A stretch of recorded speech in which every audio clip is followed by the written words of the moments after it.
저는 도슨트 김혜림이라고 합니다. 나도 하고 싶다. 그래서 때려치고 나왔어. 열정과 패기 아니면 어떻게 그러겠어. 젊었으니까 가능한 거지. 그러니까 전문성을 인정받아야 된다라는 생각으로 좀 직업화 시키시고 계신 게 있어서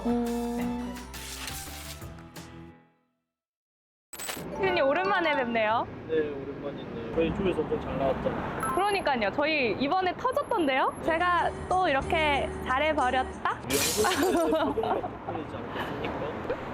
저도 잘했으니까 그게 같이 케미가 잘 맞아서 이렇게 팍 하고 시너지가 난 거죠. 아니에요. 유영의 인지도와 파급력 인정. 유영 짱! 내 사랑 유영. I love you. 게스트가 오고 계시니까 오프닝이나 빨리 해주세요, 이제. 네. 오프닝이요? 맨날 이렇게 오프닝 해보세요. 이렇게 툭 하고 던지시고 대본도 안 주시고 그냥 한남동으로 오라고 한남동으로 부르시고 그냥 당일에 이렇게 툭툭툭툭 얘기한다고 제가 이렇게 나오는 자판기가 아니에요.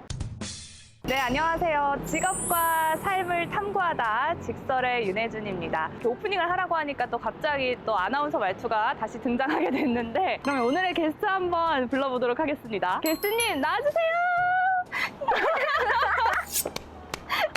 안녕. 야, 진짜. 야, 일하는 거 보니까 또 다르다. 두 분 아시는 사이세요? 제 고등학교 동창이에요. 일단은 사람들한테 지금 이 영상을 보고 네. 있는 시청자들한테 본인 자기소개 한번. 네, 안녕하세요. 저는 도슨트 김혜림이라고 합니다. 저는 미술관 전시 현장에서 전시 해설을 하고 있습니다. 만나서 반갑습니다. 네.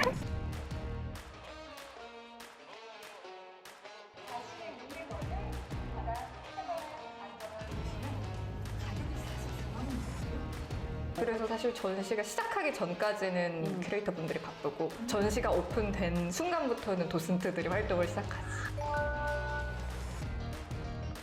혜림이는 요즘 떠오르는 핫한 도슨트거든요. 그래서 우리가 반모로 진행을 해야 돼. 아, 맞아. 이제 이 이후부터는 그냥 우리 편하게 반말로 해주면 될 것 같아서 좀 앉아서 어디 들어가서 커피 마시면서 얘기하면서 도란도란 한번 얘기를 나눠봅시다. 좋아. 혜림아, 이거 이제 쿠키 먹으면서 편하게 하면 되는데 이 도슨트란 직업에 대해서 궁금한 게 정말 많거든? 그래서 도슨트 직업군을 대표해서 나와줬으니까 솔직하게 얘기해 줄 거지? 가감없이. 가감없이 솔직하게. 너의 한 달 스케줄이 요즘 어떻게 돼? 지금 원래 하던 전시가 다 끝났어. 그래서 원래 그 전시 해설할 때는 거의 매일같이 해설을 하러 출근을 했었고 지금은 전시 준비 기간이야. 그래서 미술관들이 이럴 땐 또 전시를 쉬거든. 지금은 그래서 뭐 방송하고 아니면 강연 준비하느라고 거의 카페 가서 지금 작업하고 있고 아니면 미팅 당이고 좀 이런 시즌인 것 같아. 그러면 일단은 도슨트 직업에 대해서 좀 자세하게 설명을 해줄 수 있을까? 일단 도슨트 직업군에 자체가 대해서 생소한 사람도 있을 수도 있을 것 같아. 일단 도슨트는 도스르라는 라틴어에서 유래를 했고 그래서 그게 가르치다라는 뜻이거든. 그래서 사람들 앞에서 이 미술 전시가 어떤 건지 해설해주는 일이 도슨트인 건데 보통 큐레이터랑 좀 많이 헷갈려해. 근데 큐레이터는 전시를 만드는 사람이고 그리고 도슨트는 전시를 설명해주는 사람. 그래서 우리 보통 미술관 현장 가면은 막 누가 나와서 막 설명해주는 걸 보잖아. 그게 도슨트고 그러면은 그 작품을 어디에 걸고 이렇게 하는 거는 다 큐레이터의 몫인 거고. 그래서 사실 전시가 시작하기 전까지는 큐레이터 분들이 바쁘고 전시가 오픈된 순간부터는 도슨트들이 활동을 시작하지. 너는 어떻게 하다가 하게 된 거야? 도슨트 일은? 시작을 하게 된 게 전시장에서 지킴이 알바가 있어. 매표를 이거 들어오면은 티켓 끊어주는 거 있잖아. 그게 지킴인 거야? 그거랑 아니면 전시장 내부에서 사람들 작품 건드리지 말라고 지켜주는 그게 맞아. 있거든. 그 지킴이로 보통 전시에서 처음 좀 경험을 쌓고는 하는데 나도 처음에 그래서 매표를 하루 종일 하다가 딱 시간 되면 가서 도슨트를 해. 그래서 이런 식으로 처음엔 시작을 했고 지금은 나는 아예 그래서 프리랜서 전업 도슨트로 활동을 하고 있지. 근데 나처럼 활동을 아예 이걸로 전업으로 하시는 분은 거의 막 한 20분? 별로 안 돼. 그래? 생각보다 적네? 이것도 지금 많이 는 거야. 그렇구나. 이것도 막 5년 안에 많이 는 것 같아. 지킴이 업무 중에 도슨트가 포함이 되어 있어? 지금 현재도?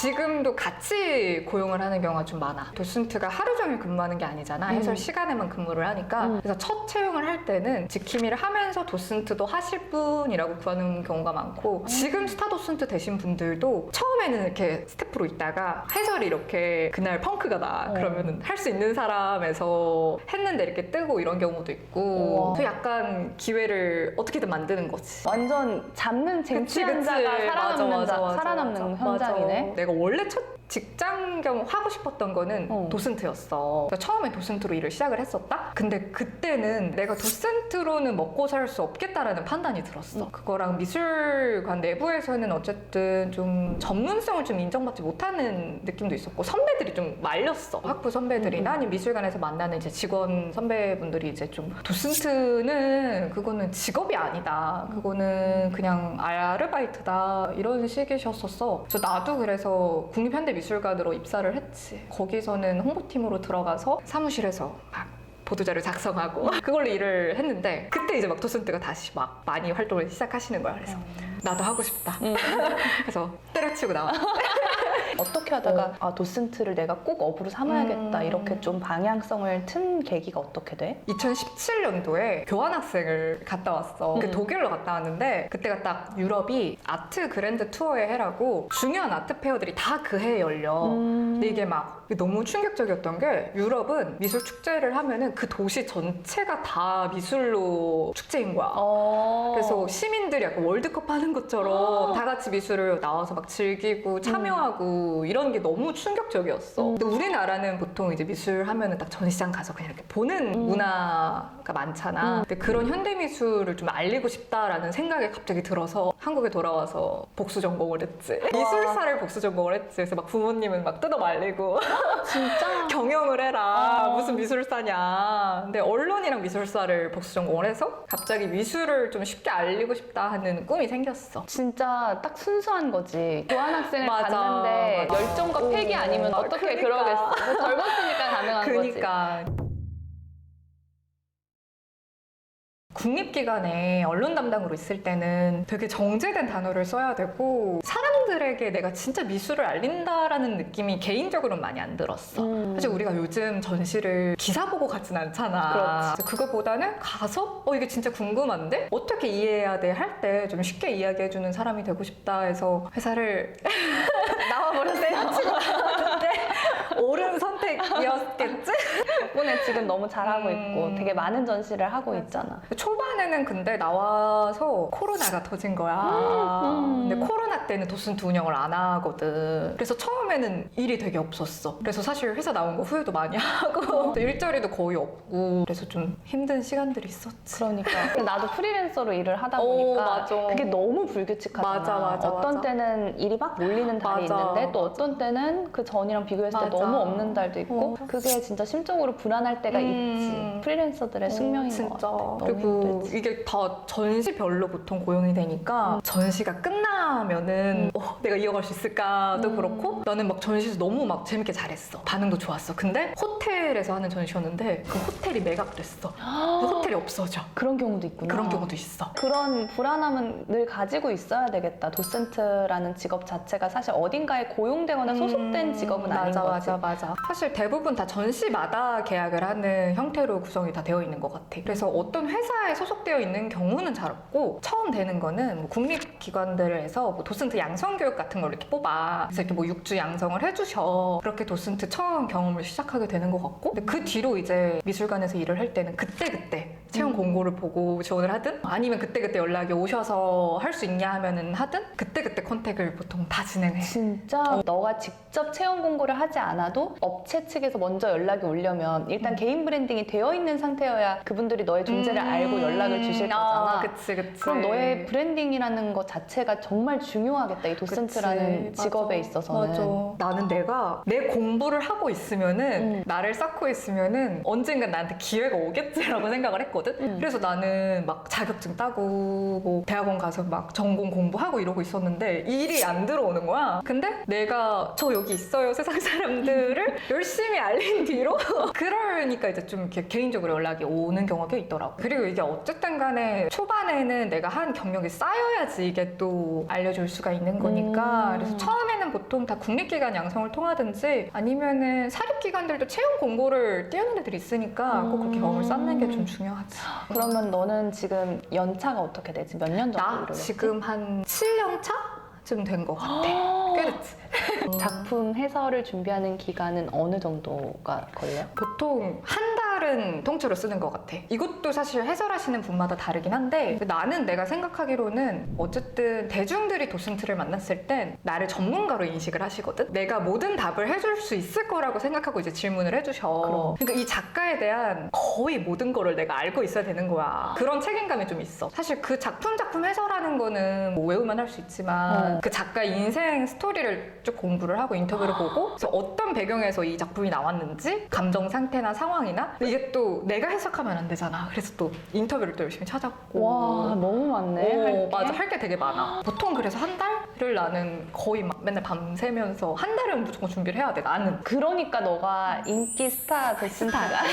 스타 아니지만 근데 다른 분들도 다 진짜 그렇게 열심히 하셔. 근데 또 전시가 한 달에 하루만 있는 건 아니잖아. 만약에 한 달에 전시 스케줄이 3개의 전시가 겹쳤어. 그러면 한 달 전에 그걸 다 준비해야 되는 거야? 그래서 나는 전시를 한 번에 많이를 못 잡아. 좀 품을 많이 들이는 스타일이고 좀 속도가 느린 편이어서 여유롭게 잡으려고 해. 그래서 이 전시할 땐 이 전시한테 집중할 수 있게. 그래서 그게 되게 고민일 때가 많아. 이것도 하고 싶고 이것도 하고 싶은데 대신 제대로 된 걸 만들어내야 되니까 항상 그 선택의 기로에 서 있지. 너는 업이다 보니까 맞아. 다 이제 급여 페이로 직결되는 맞아. 부분이잖아. 하면 더 들어오는데. 좀 많이 하면 할수록 맞아. 사실 내 맞아. 지갑은 내 통장은 조금 맞아. 더 두둑해지는 건데 그걸 포기하면서까지 너는 전시의 퀄리티를 그게 아니면 내가 해설을 못 하겠어. 너의 책임감이네. 그치. 근데 나뿐만 아니라 애초에 도슨트를 시작하신 분들도 이거의 전문성을 인정받아야 된다라는 생각으로 좀 직업화 시키시고 계신 게 있어서 그래서 이 부분이 좀 중요하지 않을까. 지금 사실 도슨트를 미술관들에서 대부분 채용을 하진 않아. 하는 데가 되게 좀 한정적이야. 근데 이 도슨트라는 직업 자체의 필요성을 많은 미술관에서 느껴주셨으면 좋겠다 하는 게 있어. 그러니까 해외도 그런 게 자원봉사 개념이고 알바 개념이기 때문에 이거를 독립적인 걸로 좀 인정을 잘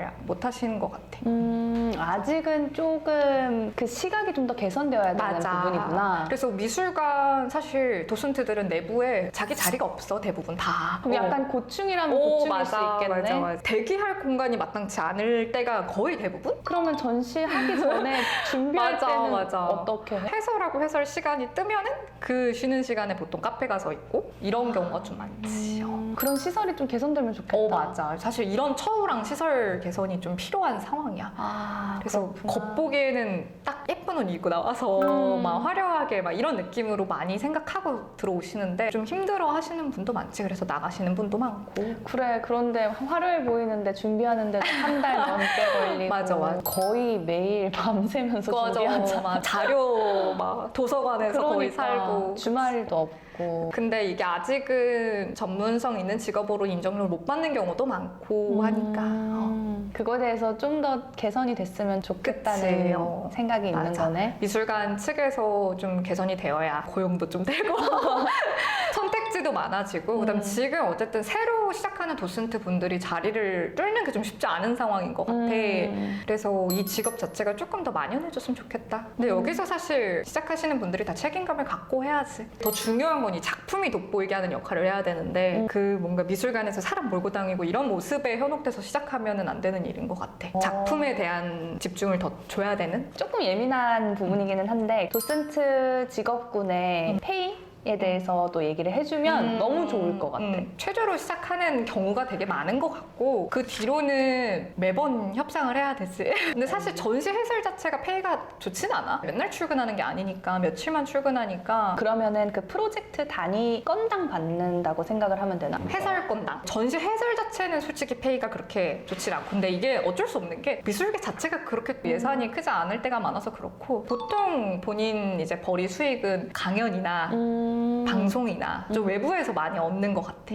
그러면 그게 연차가 쌓이면 또 연봉도 올라간다라고 생각을 하면 되나? 전시 해설에서는 크게 안 올라가는 것 같고 다른 외부 쪽에서는 그치 몸값이 올라가는 거랑 뭐 책 저출한 게 있다 이러면 올라가지. 아, 이 책 집필하면은 또 그게 몸값이 올라가는 거구나. 맞아. 그러면 좀 횟수가 쌓이고 쌓일수록 내 몸값이 올라가는데 협상은 개인 스스로 해야 된다. 그러면 그걸 보여주기 위해서라도 뭔가 포트폴리오가 있어야겠네. 맞아. 혜림아, 그러면 앞으로의 목표가 있을까? 아 나는 오래 가는 도슨트가 되고 싶어. 결혼하고 아기 낳고 이래도 길게 활동하는 할머니가 되어도 도슨트를 하는 끝까지 그렇게 오래오래 활동하고 싶다. 그리고 우리 마지막으로 셀카 찍어야 돼.